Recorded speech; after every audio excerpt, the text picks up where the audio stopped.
everybody. I'm here to talk to you about the behind the scenes of Tony Krynight's Five Nights at Freddy's. So some of you want to know, what's the process? How's it done? What are you guys doing? And then others just whine. Where's part 10?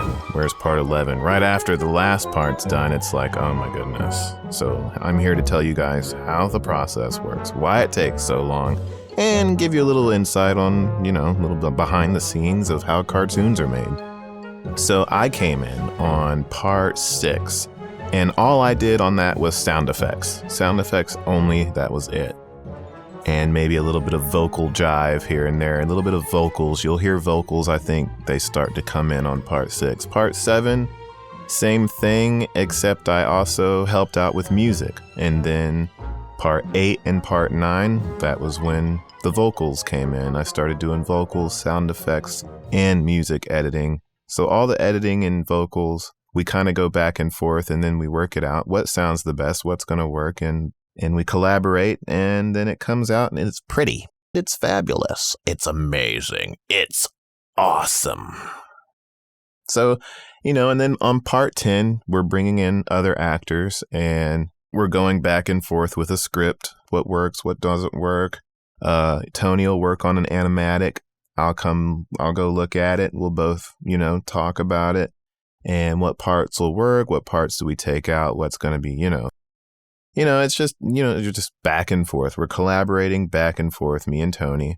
There's some parts that'll be a little too fast or too slow, or the way they talk or the way they exchange, it doesn't work. So, it's quick fixes here and there. It's pretty much things that some people would let these kinds of things go, but I'm very peculiar about, when a delivery sounds awkward and it doesn't sound natural, or it doesn't come off as kind of funny, or it's kind of weird. A lot of people I'll see in animations, they'll have a character exchange, but they just kind of leave the timing off and it just comes out as awkward or weird. And I don't like that kind of stuff.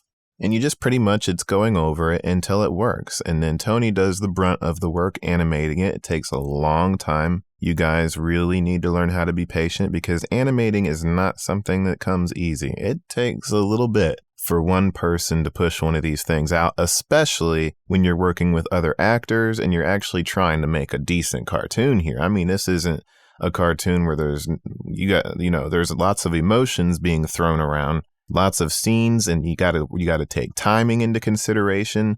If there's no timing and the emotion's not done right and the editing's not done right, you're going to have a mess. So yeah, it takes a lot of work. But yeah, that's pretty much it. A quick little video just telling you guys how it's done. But keep in touch. Also, guys, remember I have other stuff on here. Check my YouTube out. I have a portfolio that shows my work. If you scroll down through my actual page, you can find me singing. You won't get a sniff without me! He made the devil so much stronger than a man! You can find me telling scary stories. You can find some Five Nights at Freddy's stuff. If you guys go down and look at the Five Nights at Freddy's material down there, I have an audio that I did that is basically no visuals. It's just me telling my own story with the characters. That's when I first voiced the characters. That was my interpretation of how they would sound. And that's how other people kind of found me and asked me to voice them in some of the other animations that you might have seen. So yeah, just take a look and browse around and have fun. And also, happy Halloween. Goodbye.